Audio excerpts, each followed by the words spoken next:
Hello and welcome to the second live interaction of the NPTEL MOOCs course on economic growth and development. We already have a few questions with us. Let me begin with these questions.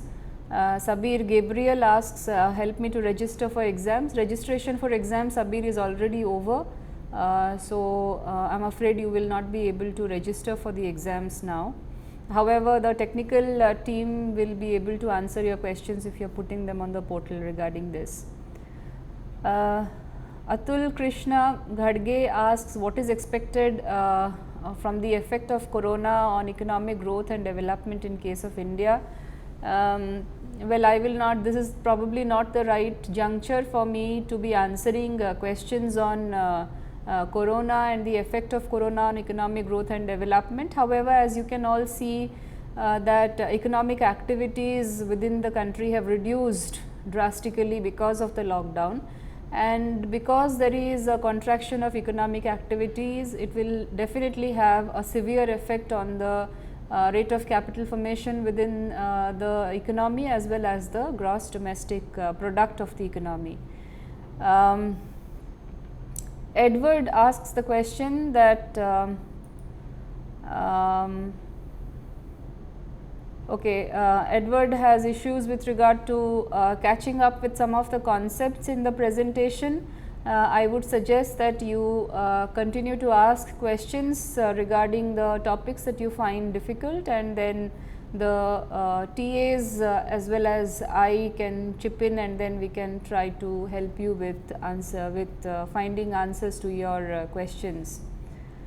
Govind Kumar has a question on how can we relate economic growth to regional planning.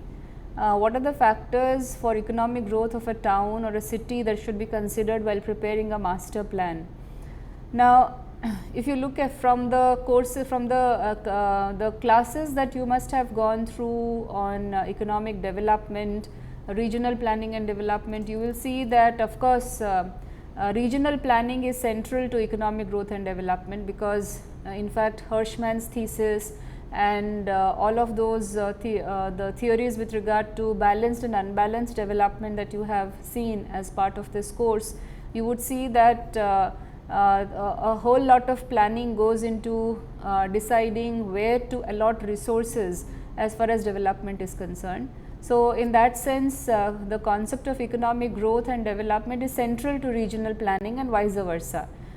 For example, in the context of India, you would see that often we take examples of poorest districts, 100 poorest districts or 150 poorest districts, where certain welfare programs such as the MGNREGA program or various other dedicated welfare programs are introduced. This is primarily so the identification of poorest districts is one of the important indicators of where we think in terms of regional planning. What are the factors for economic growth of a town or a city that should be considered while preparing a master plan? I guess this is this does not fall within the scope of this course. When we are probably what you are trying to ask is about urban planning within countries, and for example, in India we have this with a very ambitious plan of smart cities and so on and so forth, that requires a collaboration of various kinds of people from various disciplines, including economists, and that requires planning in various domains. So, therefore, I think this falls beyond the scope of what we are doing as part of the economic growth and development course. Rasika Patil asks, do you think the lockdown period has positive impact on economic growth? I don't see a positive impact on economic growth. Of course, we are saving lives by imposing a lockdown because we are limiting the spread of the disease. So, in that sense, we are of course saving lives, but there are trade-offs with regard to the lockdown, because it means that large sections of the society are trapped in low levels of employment and income creation, which means that there is a stop to economic activities, and in that sense there is a negative impact on economic growth over a period of time. Whereas of course we are saving lives in terms of stopping the spread of the disease.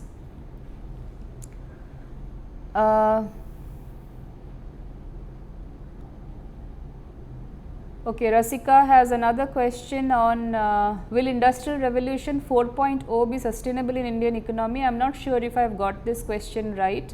What kind of an industrial revolution are you referring to? If you can specify more about this, then probably we can get the discussion ahead.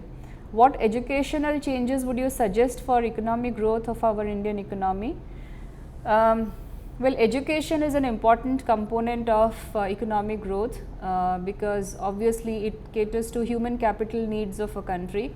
And also when you have, since you will be reading through the human development part, you would see that human capital as well as human development are largely influenced by the levels of education of a country. And with respect to India, there remains a lot to be done as far as primary and secondary school education is concerned, as well as higher education. However, if you look at the school enrollment rates, you would see that while enrollment rates in India have increased over a period of time, over the period of last 10-15 years, the number of dropouts in India has also been increasing. Now, that just shows that we are not able to retain our children within the education system because of the various failures within the primary and the secondary education system. So, therefore, there needs to be a lot of focus on the quality of education within the primary and secondary level of education, so that we do not see a number of dropouts. So, that is one. And of course, there are other class, caste and gender implications of the failure of the education system. The marginalized sections of the society do not have adequate access to education even at the primary and the secondary levels even today, and that is something that we need to prioritize as far as our education policy is concerned. Quality is the thrust as far as education policy is concerned, and there needs to be a lot of focus there. Do you think digitization would bring some kind of unemployment? Which kind of digitization are you referring to? Of course, digitization in terms of bringing in more efficiency within the system is a positive change, and to that extent digitization leads to better technological efficiency within the system. However, there are certain trade-offs with regard to digitization if we are displacing labor by using more and more capital intensive technologies.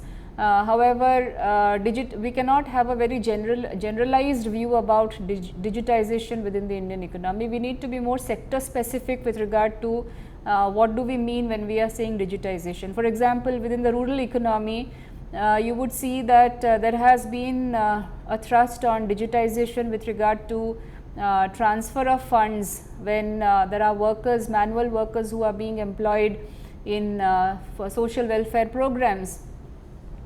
And to a large extent, this has brought down inefficiency within the system by enabling quicker transfer of funds, particularly in the form of wages to workers' accounts. But that is not to say that there is no corruption within the system. There are no leakages within the digitized economy as well. There are leakages even when digitization has been introduced. Although one of the important motivations for introducing digitization is to reduce leakages and inefficiencies, the biggest challenge for a country like India is regarding how we can minimize leakages in spite of the digitization, and that is a major worry. Unemployment, of course, if we are using more of capital intensive technologies at the cost of labor, it may lead to various kinds of unemployment. Guddu Kumar has a question on which type of questions are asked in exam and what is the question level difference between assignment and exam. Both the assignments and the final exams are basically multiple choice questions. You are requested to look through the guidelines on exams, the questions that are given to you on the portal. Sivaram is asking about sub-themes within this course. I am not quite sure if I have understood your question, but probably you are trying to say that you're trying to look up research themes within this broader issue of growth and development. Of course, there are a lot of things that can be taken up. Within the discipline of economics, growth and development have gone different ways. There is a separate paper on economic growth these days, there is a separate paper on economic development. You can pick up issues on economic growth with focus on gross domestic product, or focus on various components of growth. Let us say you can work on technical efficiency, technological efficiency. If you want to work on human capital, you can work on human capital issues. But if you want to focus on human development issues, you can very well work on social welfare programs. To begin to give you one example, you could also pick up various other choices. For example, someone may want to work at the intersection of human rights and human development, which is also being covered within the domain of development economics quite a lot today. You may take up issues on labor markets or nutrition and food security, or you could take up issues on ecological security. These are important topics that can be covered, sub-themes that can be covered within the larger domain of economic growth and development. Okay, Nisha has a question on not being able to complete assignments due to health issues. Can she complete them now and submit all combined? Please put this question to the technical team, they will be able to answer this question. Okay. Arun Kumar has a question on, is there going to be a fall in the Israeli economic system? I don't get the question right, but probably he is asking that if economic system, if there are failures within the economic system, then is there going to be a reduction in salaries? Is that what you are asking? Generally, when there are failures within the economic system, we look at indicators. What are the indicators that we are looking at? One is of course low levels of GDP formation. If GDP formation within a country has declined over a period of time, or is declining, if we are looking at economic activities getting reduced, if we are looking at rates of investment reducing, if rates of household savings are also reducing, then we say that there is a reduction in economic activities within a country. And then of course, the implications of reduced economic activity means that there is some kind of a financial emergency within the country. So therefore, we talk about recessions and depressions and so on and so forth. These are one of the important indicators to say that the country is moving towards recession or depression. So this is what you are trying to ask probably when you are saying that there are failures within the economic system. So these failures within the economic system again can be of various kinds. We need to focus on what exactly are you trying to look at. For example, in a wartime economy, we know that there is a lot of transfer of resources from basic needs of from meeting basic needs of people towards meeting war needs, and therefore that leads to a different kind of a scenario altogether. Similarly, if a certain economy is faced with different kinds of natural calamities, then you know that resources are being diverted from basic needs to meeting emergency needs with regard to natural calamities. That also leads to different kinds of consequences. So we need to focus on what are these failures that we are looking at, and then we can find a better answer to these questions.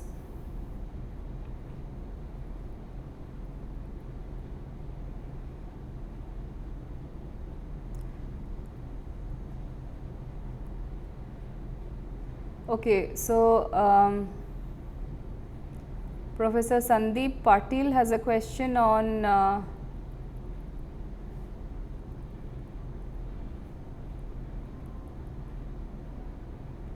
please put light on major changes required in student startups post-COVID. This is beyond the scope of this course. I am afraid I will not be able to throw light on this question. There are some incomplete questions showing up here. If you could finish the questions, then complete the questions, then I can answer better. Okay, so how can economy recover from this great lockdown? What can be the possible solutions? and as a prospective economist, how can we help our country to fight against this pandemic? Now, this is a very unprecedented situation for countries across the world, this total lockdown of economic activities, and one of the best ways to come out of this lockdown is obviously for is the way I see it is for governments, federal governments, state governments as well as the central government to provide some kind of a package to different sectors of the economy. There are, for example, there are salaried sections of the society, there are manual workers, there are businesses of different kinds, and in a lockdown situation such as this, all sectors of the economy gets affected, and given the state of vulnerability that each sector is in, the implications are larger.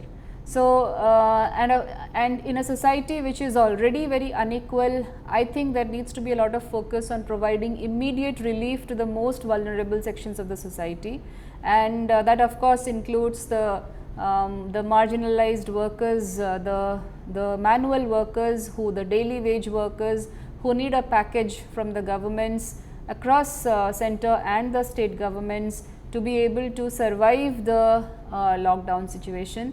And beyond the lockdown, the central government, for example, the RBI has announced moratoriums on interest rate payments for various kinds of activities, and this is a welcome step. These are certain kinds of support packages that the banking system as well as the governments need to provide to various sectors of the economy to be able to overcome this situation. This could as well be a short run phenomenon, and in the long run, given the amount of support that governments can give to their businesses, we can see some kind of a turnaround in the long run.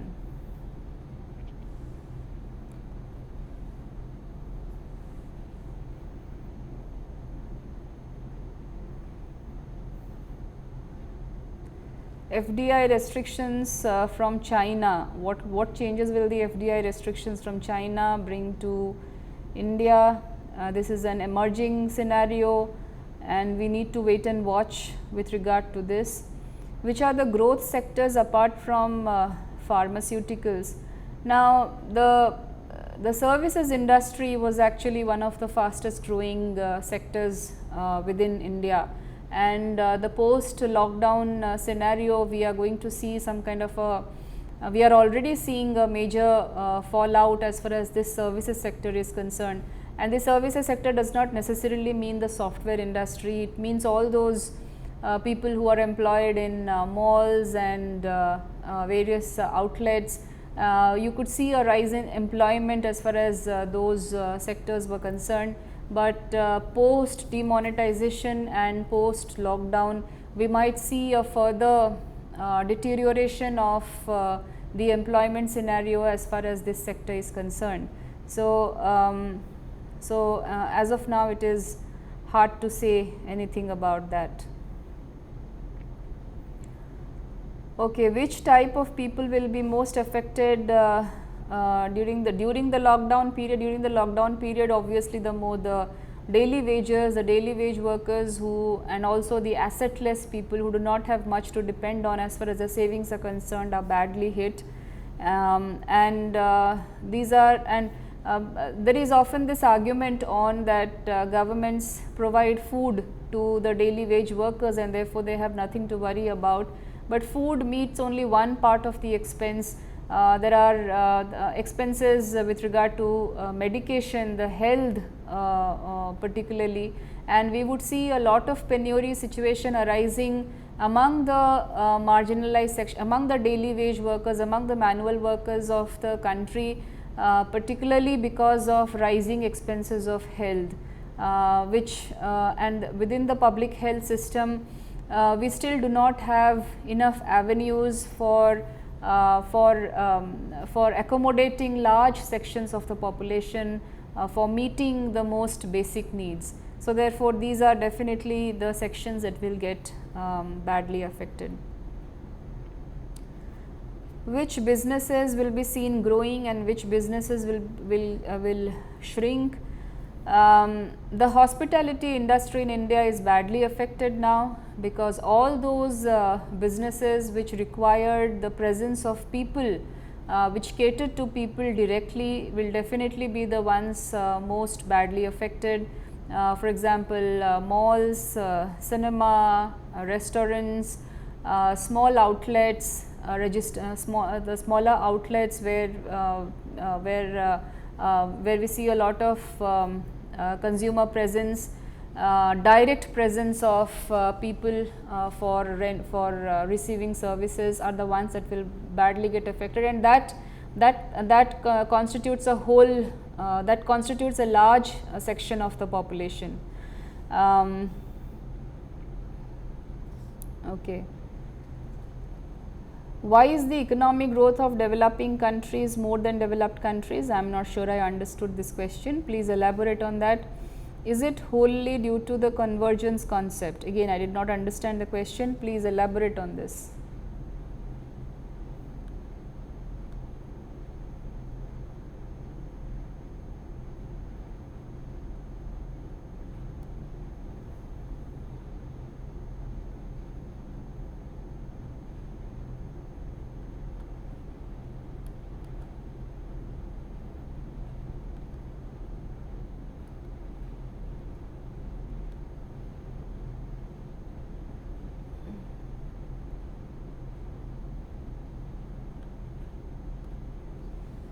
Anshi Tahil, can you elaborate on your question on why is the economic growth of developing countries more than developed countries? I am not sure I got that question.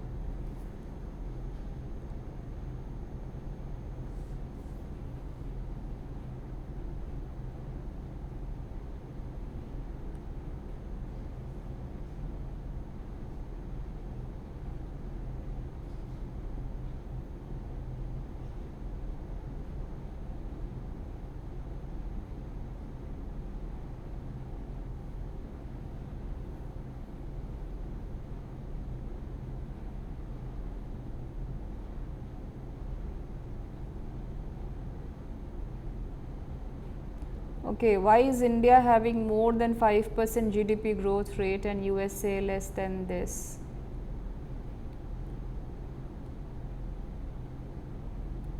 Are you referring to some particular year? Is this with respect to certain year? 5% GDP growth which year, and USA less than this in which year?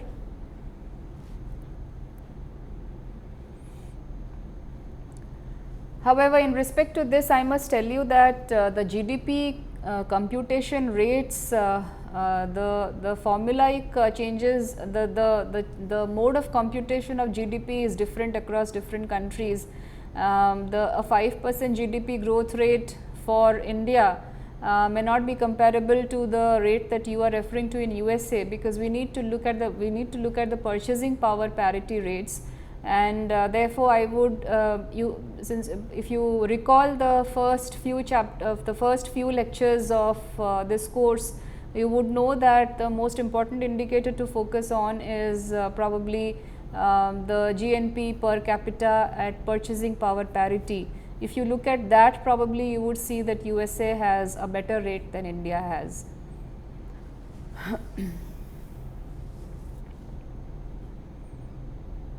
Any advice to students regarding their choice of sector for career? I am not sure if this is the right forum to be able to answer that question. And given the state of uncertainty in the economy right now during the COVID situation, I would suggest we focus on what we are doing now and wait and see how the situation unfolds in the next few months to come.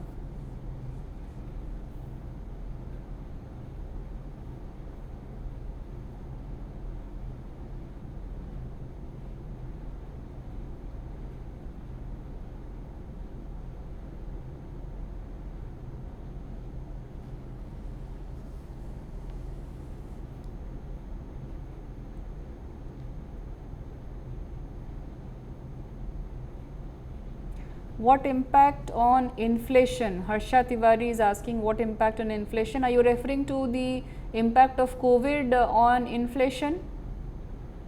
Is that what it is?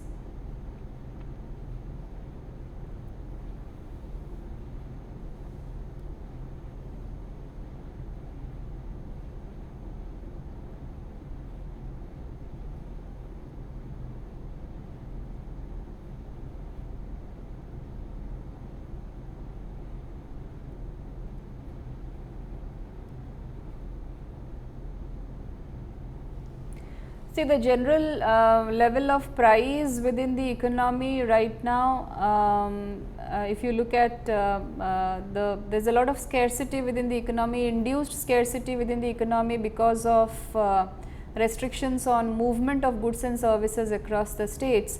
So, in that sense, there is a lot of price variability as far as the common goods are concerned, economic goods are concerned.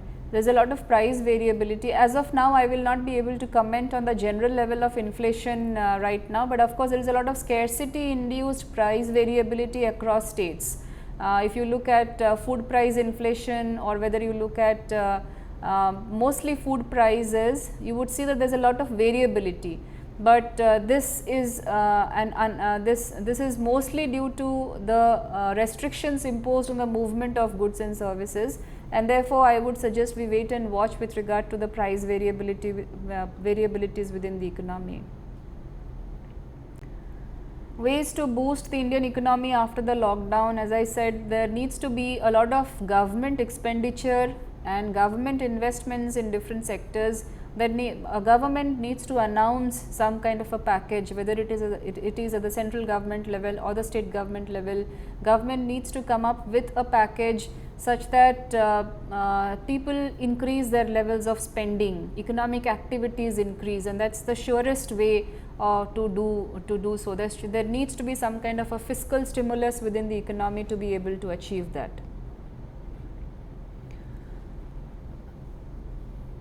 What do you say on the education sector? Will it be able to overcome the pandemic, specifically finishing schools in IT domain? Education sector has been again very badly affected because of the pandemic. There are going to be large scale delays as far as graduating students are concerned, providing education to students are concerned. I am not, although there is a lot of thrust and focus on online education, I am not sure how much online education can contribute as far as knowledge creation is concerned. It can never, online education can never completely take the place of classroom education. So, in that sense, it will have an adverse effect. What will be the effect of COVID-19 on the unorganized sector of India? Definitely bad. The unorganized sector currently is the worst affected, and it may continue to be the worst affected for a very long period of time to come. And this is where we need to have a stimulus, because the unorganized sector of India, for all its name, is also the biggest employment provider in this country. And employment obviously leads to income creation within the economy, and that further leads to the rate of savings within the economy. So, employment is the key, and given the fact that the unorganized sector is in a disarray because of the COVID situation, there needs to be a stimulus to the unorganized sector, and it can only come with the announcement of some kind of a package by the governments. Which areas will be good for startups in near future? I'm not sure I can answer this question now.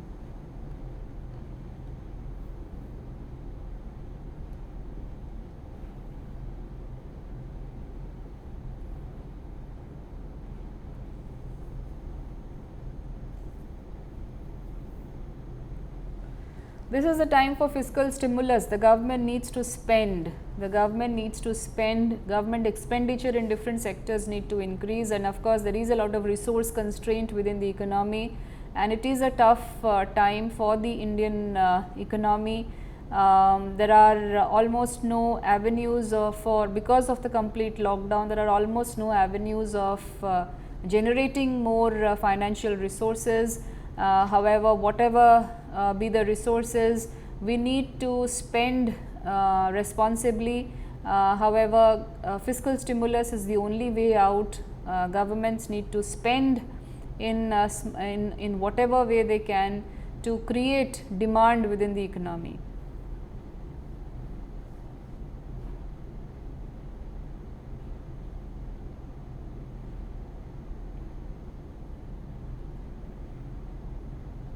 How can our government effectively manage saving lives on one hand and boosting of economy after the COVID crisis is over? What are the steps that the government should take to boost the economy? Saving lives within the economy, of course, because of the lockdown and the restriction of movements, the surveillance system that has been in the disease surveillance system, I mean that is in place, needs to be utilized effectively to ensure restriction of COVID affected people in their zones. For example, the recent identification of green zone, orange zone, red zone is a good start, and there needs to be proper surveillance at the most disaggregated level. The federal governments need to take their disease surveillance systems very seriously, and I am sure from what we see now, some of the states are actually doing a fabulous job as far as that is concerned, and there needs to be a staggered removal of restrictions depending upon the reports coming from the ground level, from the district level, from the panchayat level, and there needs to be a proper surveillance at that level, and slowly we will get back to normalcy, hopefully.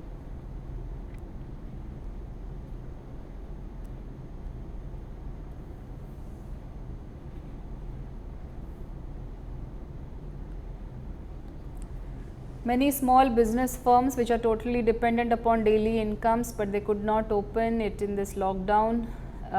Yes, there are small businesses, small and medium scale industry, medium scale enterprises have been very badly hit, and this is where the governments need to announce a package, maybe some kind of moratorium on their rents or on their electricity rent payments, their interest rate payments, if there are bank loans. These are the ways to help the small businesses, and the community also needs to step in small little ways for helping the small businesses. What are the remedial measures to below poverty line people living in India? Government social welfare programs need to step in a very big way. As far as food distribution is concerned, we have immense buffer stocks of food grains within the country that can be immediately distributed to the migrants and to the people living below the poverty line. We could also provide help through the public health systems, maybe more resources provided to primary health centers and to the sub centers to be able to take care of the health of people.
People spending time on PhD research, struggling for basic requirements of life. It is true, that's the employment scenario in the country today. we have very high levels of unemployment, and however, research avenues as far as post PhD students are concerned have increased in so many different ways. You can put this question on the portal and then we can have a detailed discussion over this. State of this academic year all over India, beyond the scope of this course. Please, if you want to have a discussion on this, put it on the portal. Please stick to questions that are a part of this course.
Okay, so thank you for being present for the live interaction. If you have more questions, please feel free to put them on the portal.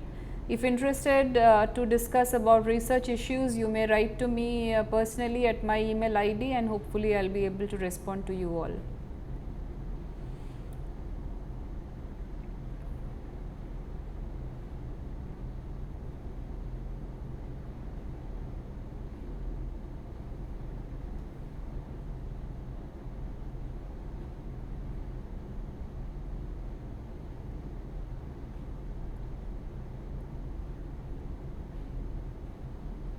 I think I've answered enough COVID related questions. If you could come back to the course related questions, and I'll be happy to answer.